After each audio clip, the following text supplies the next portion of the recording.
Supportrices, supporters, fans de l'OL, bonjour à toutes et bonjour à tous. Bienvenue sur ma chaîne l'OL pour cette ultime vidéo de l'an 2021. En espérant que vous allez bien réveillonner ce soir. Je commence par une dédicace pour Zouir, le collègue Zou. Oh oui, le mec il lâche pas la balle le dimanche, il va tout droit, il joue sur 1 mètre carré. C'est ça qu'on aime. Continue, on continuera à te charrier, à te tailler, c'est pas ce qu'on t'aime bien, d'accord?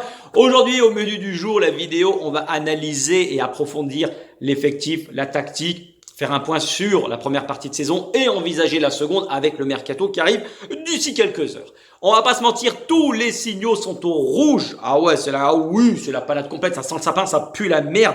Mais on va y croire car on se doit de rester soudés et unis derrière notre équipe, c'est impératif. On ne peut pas passer notre temps à constamment se plaindre, geindre, comme je le dis, et critiquer, sans essayer de comprendre le pourquoi du comment. Ne tombons pas dans l'alarmisme, dans le défaitisme, c'est pas mon genre, donc c'est pour ça que je fais cette vidéo pour vraiment relancer, redynamiser et voir des motifs d'espoir et des signaux. Au niveau de la tactique, dans un premier temps, si on veut revoir notre équipe à un bon niveau, qui doit être le nôtre, proposer un contenu à hauteur de l'ambition que l'on a, des objectifs que l'on a, c'est simple, faut arrêter de remuer mes merdes dans les brancards. Merde, ça suffit, dis donc. Déjà dit depuis plusieurs vidéos, depuis le match de Nice, les 10 dernières minutes, on ne fait que régresser et voilà, le jeu s'est délité au fur et à mesure que l'on avançait au niveau des matchs. Je trouve que les joueurs, les combinaisons, l'entente, l'envie surtout de jouer ensemble, que ce soit l'animation offensive, le bloc défensif, il n'y a plus rien qui tient en ce moment. J'ai pas l'impression que ce soit travaillé à l'entraînement également et surtout que le copain ait envie de se trouer le fion pour l'autre. Ça, c'est compliqué de s'apercevoir sur le terrain. Cette motivation, à la limite, t'es dans le dur, et ben c'est le mental, c'est ce qu'il y a dans la caboche qui va compenser. Là, en ce moment, ça n'y est pas. Par contre, c'est simple. Il faut que l'on revienne à une tactique à 4 défenseurs. Pour moi, le 4-3-3, pourquoi pas de relayeurs, mais 4-3-3, oui, mais 4-2-3-1, majoritairement, c'est simple. Il faut qu'on retrouve nos meilleures prestations que l'on a faites avec cette tactique. Arrêtez les tactiques avec 3 défenseurs, 5 défenseurs, là, ces trucs, ça pue la merde, d'accord? Dans l'équipe que je vous ai mis en photo, j'ai mis Aouar en ailier droit par défaut parce que je trouve que ça manque, c'est un poste que je le dis, on reverra un peu plus tard, mais c'est là où on a des lacunes et on a des carences en termes de joueurs. Après la défense, j'en ai marre qu'on joue à 5 derrière. On n'est pas là pour se chier dessus et montrer à l'adversaire qu'on va bétonner. Non, qu'on te mette 8 joueurs à vocation défensive, je n'en veux plus. Je suis excédé, c'est plus possible. D'accord? La soumission, basta, on est chez nous, on est l'Olympique Lyonnais. Tout ce qu'on veut, c'est mettre un 4-2-3-1, mettre des joueurs avec un allant offensif. D'accord? Franchement, il faut qu'on retrouve notre verticalité, il faut qu'on retrouve dans le jeu ce qui a fait vraiment le bonheur en début de saison, une transition plus rapide et efficace vers l'avant. Des joueurs en mouvement, des joueurs qui courent, mouvement, déplacement, c'est la base du foot. D'accord? Je donne, je bouge. C'est simple. Le foot, c'est un sport bête pratiqué par des gens intelligents. Tu as des zones sur le terrain, et ben le ballon passe de zone en zone avec du mouvement. C'est aussi simple que cela. Je pense que si on retrouve cette envie, il n'y a pas de raison que ça n'aille pas. C'est pour ça que je veux qu'on reparte sur de bonnes bases, mais avec les joueurs à leur place, c'est impératif si on veut retrouver ce bloc équipe, cette cohésion. Éviter de se foutre dans la panade, c'est le b.a.-ba, faut commencer par là. Il faut qu'on reste compact, qu'on reste solide, mais ça c'est le travail de tous. Défendre, c'est facile. Savoir défendre en équipe, c'est ultra compliqué. D'accord? Le double pivot, pour moi, c'est la base de cette tactique avec notre numéro 9. Le double pivot, je trouve qu'il y a des motifs de satisfaction. Par contre, à condition que tout autour, les mouvements se fassent, que ce soit quand on a le ballon ou quand on ne l'a pas. Le contre-pressing, le mouvement, c'est avec et sans le ballon. Et ça, faut qu'on apprenne à le refaire pour ne pas repartir à zéro. C'est extrêmement important. Si tu veux pas que tes 2 centraux au milieu de terrain, c'est gauzy à courir dans tous les sens et être partout et nulle part à la fois, il faut que tout autour, les mouvements soient faits. Tu bloques la passe, tu bloques l'intervalle, tu montes au pressing, tu fais le petit pas qui va aider ton copain. C'est ça qu'il faut qu'on fasse. Peter, retrouve cette cohésion d'équipe, je sais que tu en es capable. Si tu veux qu'on relance la machine, c'est à partir de là, les joueurs à leur place avec l'envie, la détermination. D'accord? Maintenant, tout le monde lui tombe dessus. Ah, c'est une pipe, c'est une banane, c'est le roi des trompettes. Moi, je suis absolument pas d'accord. Pourquoi? Parce qu'apprendre un système d'un coach, apprendre la cohésion, apprendre ce qu'il te demande au niveau du pressing, contre-pressing, le mouvement avec, sans ballon, tout ce que je viens de vous énumérer, c'est pas facile du tout, ça se fait pas comme ça en claquant des doigts. Non, ça peut prendre du temps, pardon. Il a une philosophie, il a un aspect du jeu qui est extrêmement intéressant, avec un football offensif attrayant, proposer du spectacle, du beau jeu, en le faisant émerger et en s'appuyant sur le centre de formation. Je trouve que ça colle avec la philosophie de l'Olympique Lyonnais. Pour moi, il faut qu'il reste au moins jusqu'à la fin de saison. Et à la fin du bal, on paiera les musiciens. Vous sortez pas les bifetons avant, je vous l'ai déjà dit. Par contre, je l'ai déjà dit également plusieurs fois, c'est à partir de janvier-février que on va pouvoir s'appuyer sur cette formation concrètement, pas avant, parce que ça prend trop de temps. Les joueurs, le temps d'assimiler tout ceci, ça prend du temps, surtout quand mentalement, ça ne suit pas. Entre ce que le coach souhaitait, l'effectif, tout ceci, ça a mis du temps à se mettre vraiment en place. Ça va en prendre encore plus, mais je pense qu'à partir de février, je pense que pour la Ligue Europa, on sera prêt. D'accord? Au niveau des joueurs, on en vient. Du coup, il n'y a plus de Coupe de France, vous l'avez vu. C'est la panade, une jauge à 5000 personnes. On est dans la merde, que ce soit contre l'OM, Paris, le derby contre Saint-Étienne, c'est simple, il y a 10 millions quasiment d'assurés de perdus. Je vous l'ai dit, je vous ai fait un lien, allez regarder ma vidéo. Au niveau des finances, pour comprendre comment fonctionne le club, le trading, c'est une part importante dans notre capital. C'est 35% des revenus. Donc là, à mon avis, on est dans une telle daube, dans une telle merde qu'il va falloir qu'on se sépare de joueurs vu la situation financière catastrophique. Et également l'attractivité du club, on ne fait que nous taper dessus, à tort ou à raison, bien entendu. Chacun fera son opinion.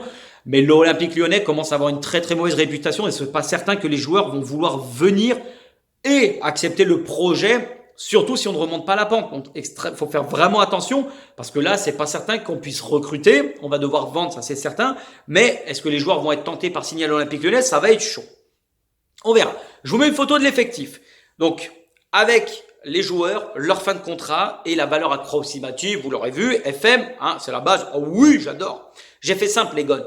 3 smileys, rouge, vert, orange. Vous mettez dans l'ordre que vous voulez. Vert, c'est assez cohérent. Bonne première partie de saison. En orange, c'est mitigé. En rouge, c'est le plan épervier, c'est l'alerte incendie. On fait ce que l'on peut. D'accord? Au niveau des satisfactions, ça peut paraître bizarre par rapport à la photo que j'ai mise. Mais je trouve que individuellement, il y a pas mal de joueurs qui ont su tirer leur épingle du jeu. Là où collectivement, la partition, elle était daube. Plus la merde. D'accord? C'était mauvais. Mention spéciale à Anto Lopez, monstrueux depuis le début de l'année. Sans lui, je sais même pas où on en serait. Tu as été à la rue les dernières saisons. Mais là, concrètement, sans toi, on serait dans la merde. Je trouve que ce qui est bien, c'est les jeunes que Peter Alaoui a mis en avant. Que ce soit Dolce Gusto et Lukeba, je trouve que c'est intéressant dans la construction du jeu, à la relance également. Il y a de la maturité, de la sérénité parmi ces deux gones. Franchement, bravo, chapeau à vous. Lukeba, il dégage vraiment une maturité et une sérénité que Diomandé n'a pas dans son jeu. Et je pense qu'au niveau hiérarchie, il est passé devant en 3 matchs. Ça, c'est certain. Dolce Gusto, t'es passé devant Léo. Pour moi, tu mérites d'émerger parce que tu n'hésites pas à te porter vers l'avant, tu as un jeu offensif, c'est vraiment bien, tu tentes, tu apportes. Par contre, attention à ne pas te faire éliminer en 1 contre 1, il faut que tu travailles sur ce point-là. Mais du caractère de ces purs gones, et je trouve qu'ils sont promis un bel avenir s'ils gardent bien la tête sur les épaules. Ne nous enflammons pas en les mettant à un niveau trop élevé, attention. Un autre gone, Chicless, qui pour moi seulement, il est bon par intermittence, donc sur 20-25 minutes, c'est pour ça qu'il est remplaçant, que je le verrai pas en titulaire, parce que son jeu peut être clivant. Il n'a pas saisi sa chance en Ligue 1, quand il était titulaire. L'Europa League, c'est autre chose parce que le niveau est plus faible. Mais voilà, des dribbles percutants. Par contre, c'est le seul ailier capable de dribbler. Je trouve que quand tu gagneras en maturité dans ton jeu, savoir quand est-ce qu'il faut dribbler pour pas t'empaler et lâcher la balle, ça sera beaucoup plus intéressant et tu peux devenir un très bon joueur. D'accord? Le double pivot Cacré, Bruno G, pour moi, extrêmement important. Les deux sont complémentaires, ratissent bien. Ça se projette vers l'avant. Ça n'hésite pas à casser des lignes, à se porter vraiment vers l'offensive en portant le ballon. Des passes de 30, 15 mètres, 15, 20, 30 mètres même pour vraiment casser les lignes. Je trouve que c'est extrêmement intéressant. Surtout ne pas vendre Bruno G. J'ai vu 35 millions, 40 millions à la Roma. Ne le vendez pas. C'est une pièce maîtresse de notre jeu. Beaucoup le critiquent. Je ne comprends pas pourquoi. Parce que franchement, avec Cacré, ça forme une sacrée paire. Il a un potentiel qui est énorme. Derrière, on a Thiago Mendes. Alors pour moi, lui, c'est cataclysmique dans la construction. Il ne sert à rien. Les relances, c'est nul. Il redescend en sentinelle au niveau de ses défenseurs centraux, mais il ne fait aucun décalage. Il passe, il repasse le ballon. Qu'est-ce que tu veux? C'est pas un joueur qui est en mouvement, c'est un joueur qui joue arrêté, qui fait que des passes à 2 mètres, qui ne fait rien concrètement. Donc autant le vendre. Et ceux qui ont la petite flèche rouge, pour moi, c'est ceux qu'on doit se séparer. Du coup, au milieu, comme je vous l'ai dit, ça manque de puissance. Moi, je pense qu'il faudrait qu'on parte sur un joueur qui est capable de jouer des coudes, d'accord? Un box-to-box, un 6 puissant, qui a les techniques athlétiques et l'envie également. Ça, c'est extrêmement important, mais capable de faire vraiment le sale boulot, mais se projeter vers l'avant, c'est extrêmement important, et en perforant les lignes. Cela permettrait aussi de passer d'un 4-2-3-1 à un 4-3-3, pouvoir varier un peu les systèmes en fonction de l'adversaire que l'on aura. Paqueta, c'est notre pièce maîtresse. Pour moi, il fait un bon début de saison. Il faut le mettre au cœur du jeu et pas comme Aouar, on le met au détriment de ce magicien.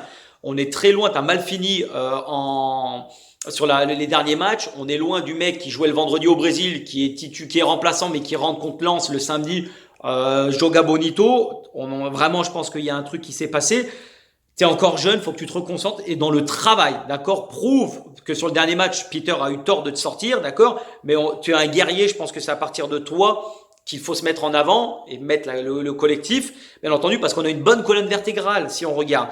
Par contre, dans la colonne vertébrale, le défaut, c'est l'attaquant de pointe. Slimani ou Dembouz, pour moi, il y a quand même s'ils ont été blessés, c'est 8 buts à eux deux, c'est trop faible sur l'ensemble de la saison. Ça manque de technique, ça manque de profondeur. Savoir varier les appels pour libérer les espaces pour les copains, pour que même Paqueta ou les milieux puissent se projeter. Écarter les lignes, vous perdez trop de ballons, vous n'êtes pas assez technique. Il y a des carences. Et quitte à choisir, moi je me séparais de Slimani parce qu'il est beaucoup plus âgé, il arrive en fin de contrat, autant récupérer un petit billet. Il a un bon salaire, donc il faudrait concrètement s'en débarrasser. Maintenant, c'est vrai qu'il lâche jamais. Il a une bonne mentalité, mais c'est pas ce que je demande à un attaquant. Moi, tout ce que je lui demande, c'est de marquer des buts. Donc, il faudrait vraiment un bon numéro 9, capable vraiment d'être complet, aussi bien dans la profondeur, dans le jeu de tête, dans le jeu en dos au but, remise en une seule touche. Ça, c'est extrêmement important. Et il faudrait qu'on en trouve un, mais bon, ça risque d'être compliqué. Au niveau des déceptions, Jason, qui est très loin d'afficher la sérénité de l'année dernière. Là, depuis le Covid, c'est n'importe quoi. Il y a 3 filoches quand même, donc c'est pas mal, c'est un bon buteur. Mais ça fait 20 piges qu'il doit prolonger. Il ne veut pas prolonger. Et autant qu'on le vende. J'ai vu Newcastle le voulait. 10-15 millions. Pourquoi pas? Qu'on espère tirer un billet, que ça fasse pas comme Memphis. Le mec part, pour pas un rond. Voilà, s'il a pas envie de prolonger depuis un moment, c'est qu'il a pas envie de s'inscrire dans le projet sur la durée, donc autant le vendre. Dubois t'affiche pour un capitaine un niveau toujours aussi faible, je trouve. Techniquement, c'est laborieux, mais tu mouilles le maillot pour un capitaine, c'est bien. Tu n'as jamais craché sur l'OL, continue. Mais t'es trop lent. C'est techniquement pour un latéral, c'est trop faible. Et je trouve que Malo Gusto, voilà, le Dolce, il a vraiment beaucoup plus intéressant dans notre tactique. Autre déception, Aouar. Pour moi, Aouar, il est en constante régression depuis un moment. Il n'apporte plus rien, il fait que marcher, du jeu, voilà, sans mouvement, dribble arrêté. Enfin, concrètement, pour moi, à la limite, mets-le sur une aile, mais il fera pas les efforts défensifs. Je trouve que c'est trop peu. Pour un pur gun, ça fait des années qu'il est maintenant en place. Et je trouve qu'il n'y a aucune progression dans le jeu. Donc voilà, est-ce qu'il est temps qu'il parte? Pour moi, oui, pour qu'il puisse voir ce que c'est que vraiment le très haut niveau. Dans un autre club et se confronter à une concurrence plutôt que jouer voilà en son cocon lyonnais. Toko, t'as les stats qui parlent pour. Par contre, j'espère que ça va pas faire comme l'année dernière, 4 mois et puis s'en va. On avait la KTM, la meilleure attaque d'Europe. Je trouve que voilà, t'en es à 11 buts, toutes compétitions confondues, c'est déjà pas mal. Par contre, il y a aucun dribble, ça percute pas. Moi, c'est vraiment le genre de joueur difficile à comprendre parce que techniquement, il y a des carences, ça c'est certain, mais il arrive à planter par l'envie, la combativité.